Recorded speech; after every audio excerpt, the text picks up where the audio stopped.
Welcome back to our channel RS Public School.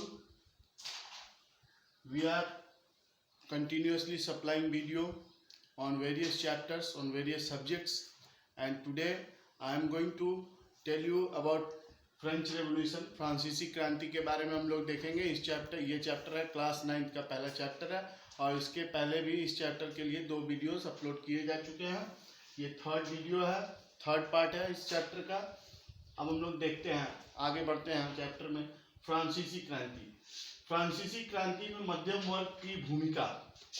देखिए, कोई भी क्रांति जब होता है तो देश के अंदर, हमारा भी देश गुलाम था, हमारे देश में भी क्रांति हुआ। क्रांति के अलग अलग ढंग थे।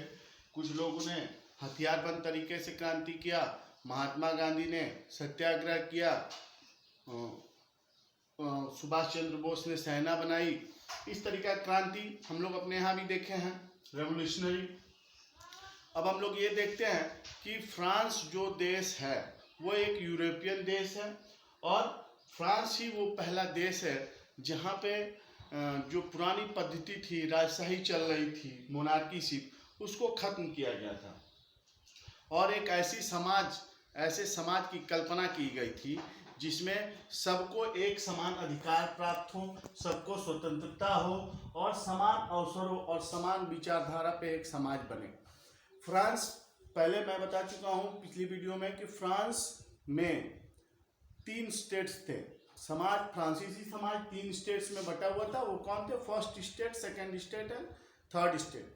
ठीक है, तो प्रथम स्टेट में पादरी वर्ग आता था, दूसरे में क्लर्जीस आते थे और तीसरे में आते थे लॉयर्स, टीचर्स, लेबरर्स, पीसेंट्स, ये सब आते थे। तो फ्रांसीसी क्रांति में मध्यम वर्गीय लोगों ने एक अहम भूमिका निभाई थी। थर्ड स्टेट के जो लोग थे वही मध्यम वर्गीय लोग थे। मध्यम वर्गीय लोगों से मेरा तात्पर्य ये है कि जो लोग लॉयर्स हैं, टीचर्स हैं और जो बिजनेस क्लास है, वो लोग ओवरसीज ट्रेड करते थे। यहाँ का माल वहाँ खरीद के बेचना, वहाँ से यहाँ खरीदना। तो इस दौरान उन्होंने काफ़ी पैसा कमाया था एंड दे आर एजुकेटेड, और शिक्षा पे भी उनका ज़्यादा जोर था, इसलिए वो एजुकेटेड भी थे। तो उन्हीं लोगों ने इस समाज को आगे बढ़ाने का, एक नए तरीका के समाज के निर्माण का बीड़ा उठाया था। किसने? मध्यम वर्ग ने, मध्यम वर्गीय लोगों ने। अब हम लोग आगे देखते हैं कि जो क्रांति थी, क्रांति की शुरुआत कैसे हुई थी, क्या हुआ था, किस घटना की वजह से हुई थी। तो 5 मई 1789 state general meeting was called. पहले तो आप ये समझ लें कि फ्रांस में टैक्स बढ़ाने का अधिकार राजशाही को नहीं था। राजशाही, वहाँ पे जो फ्रांसीसी समाज था, फ्रांस के जो मोनार्क थे लुईस 16, वो अपने मन मुताबिक टैक्स को नहीं बढ़ा सकते थे। जब भी उनको टैक्स बढ़ाना होगा तो तीनों स्टेट्स की मीटिंग बुलानी पड़ती थी और मीटिंग बुलाने के बाद सबकी सहमति से ही वो लोग टैक्स को बढ़ा सकते थे। लेकिन 5 मई 1789 को जब तीनों स्टेट्स की मीटिंग बुलाई गई थी तो तीनों स्टेट्स में के जो लोग जुटे थे, उसमें देखिए एक बात और क्लियर है कि 3 स्टेट थे। फर्स्ट स्टेट और सेकेंड स्टेट के जो लोग थे उनको वोट देने का अधिकार था। थर्ड स्टेट के लोग जो ज़्यादा मात्रा में थे लेकिन उनके पास वोट देने का अधिकार नहीं था।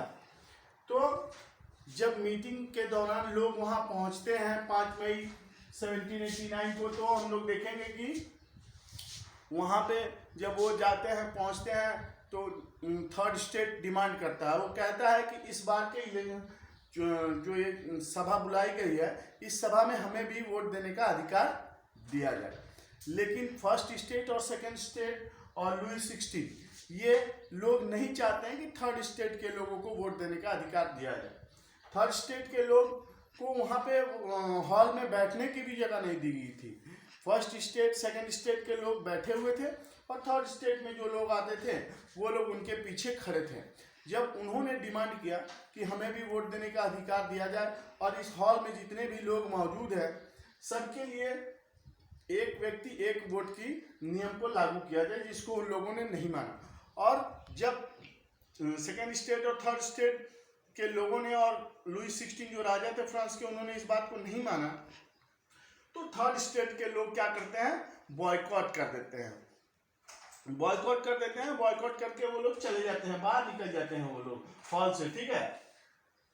अब देखिए 20 जून gathered in Versailles indoor stadium, tennis court था, ठीक है, वर्साई इंडोर टेनिस कोर्ट था। टेनिस कोर्ट आप देखें उसमें काफी जगह होता है, स्टेडियम होता है जहाँ पे लोग टेनिस खेलते हैं, तो वहाँ काफी जगह है, तो वहीं उसी जगह पे जाकर के वो लोग 28 जून को इकट्ठा हो जाते हैं। फ्रांसीसी लोग, फ्रांस के लोग जो है थर्ड स्टेट से बिलोंग करते थे, वो लोग वहाँ जाके इकट्ठा हो जाते हैं, और उनके बीच दो लीडर्स थे, मिराबे और आबेसिये। ये दोनों लीडर थे। मिराबे जो थे वो एक कुलीन वर्ग में उनका जन्म हुआ था, वो जातिगत रूप से पादरी थे, लेकिन उनकी विचार में इस समाज जो जिस प्रकार की नए समाज की कल्पना लोगों ने की थी वही सही था। उनको भी ये लगता था कि जो फर्स्ट स्टेट और सेकंड स्टेट के लोगों को जो प्रिविलेजेस दिए जा रहे हैं, जो सुविधाएं मिली हुई हैं, उनका अंत होना चाहिए, जो जन्मजात सुविधाएं दी जा रही हैं। इसलिए मिराबे और आबेसिये ने इस आंदोलन की अगुवाई की थी, और उन्होंने वही उनके लीडर थे, कहाँ पे, वर्साई टेनिस कोर्ट में। और वहाँ पे जब वो लोग इकट्ठा होते हैं तो ये लोग भाषण वगैरह देते हैं, लोगों को समझाते हैं अपने इकट्ठा होने का क्या मकसद है, and they declare themselves as national assembly. उन्होंने अपने आप को फ्रांसीसी नेशनल असेंबली घोषित कर दिया। किसने?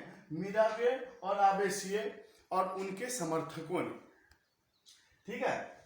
अब यहाँ तक तो हो गया कि लोग आए, इकट्ठा हो गए। अब एक बात आप समझ ले, क्लियर हो जाना चाहिए आप लोगों को कि आंदोलन जब भी होता है ना, तो कोई एक आदमी एक जगह पर अगर आंदोलन करता है तो freedom can not be achieved. आप अपने टारगेट को या आज़ादी को नहीं हासिल कर सकते हैं।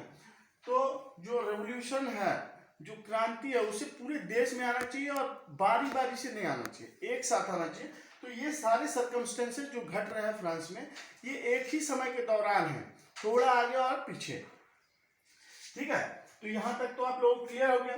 अब देखिए, अब ये तो रीजंस था। अब देखिए, ड्यू टू बैड हार्वेस्ट, उसी समय काफी कड़ाके की ठंड पड़ रही थी फ्रांस में, जिसकी वजह से फसलें बर्बाद हो गई थी।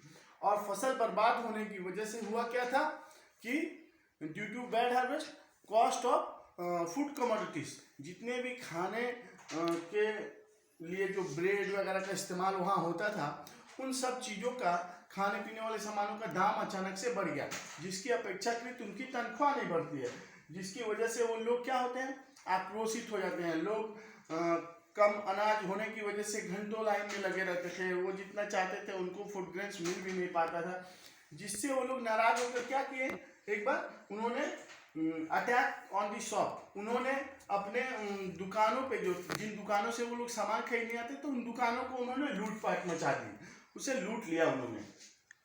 और देखिए, लोगों के बीच में एक र्यूमर भी फैल रहा था कि जो जागीरदार लोग हैं, उन जागीरदारों ने लठैतों को आदेश दिया है। क्या आदेश दिया है लठैतों को?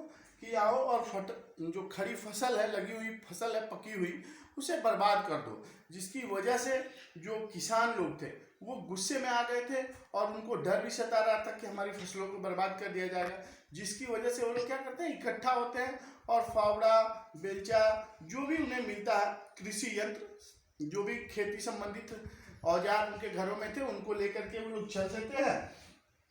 और चेटेक्स, ग्रामीण किलो, जो अलग अलग गांव समाजों में जो किले कुछ दूर दूर पे बनाए जाते थे, राजा अपने हिसाब से उसको बनाते थे, उन सभी किलों पे उन्होंने हमला कर दिया, उनको लूट लिया। उनमें जो अनाज वगैरह स्टोर था उसको सब लूट लिया लोगों ने। तो अब जब इतनी सारी घटनाएं हो रही थी, एक साथ हो रही थी, तो जो लुई 16 थे, जो फ्रांस के राजा थे, ठीक है, उन्होंने क्या किया, उनको ये महसूस हुआ कि अब मैं राजशाही को बरकरार नहीं रख पाऊंगा, मेरे देश में ज़्यादा क्रांतिकारी है और ये लोग अब दबेंगे नहीं और मैं इनको रोक नहीं पाऊंगा। और जब उन्हें इस बात की अनुभूति हो जाती है तो वो क्या करते हैं, he accepted the idea of new French society. जो फ्रांस में जो नया एक समाज का निर्माण ये लोग सोच रहे थे, मिराबे और आबेसिये, उसको वो लोग मान लेते हैं। कौन मान लेता है? फ्रांसीसी राजा। और वो ये मान जाते हैं और नेशनल असेंबली को मान्यता दे देते हैं और इस बात पे राजी हो जाते हैं कि अब से जो मेरी राजशाही है उस पर संवैधानिक रूप से अंकुश लगेगा। अब मैं अपने मन से कुछ डिसीजन नहीं दूंगा, संविधान जो तय करेगा उसके हिसाब से ही मैं देश को चलाऊंगा। So guys, this video we have completed this video, and if this video is helpful for you in your studies, please like and subscribe our channel. Thank you.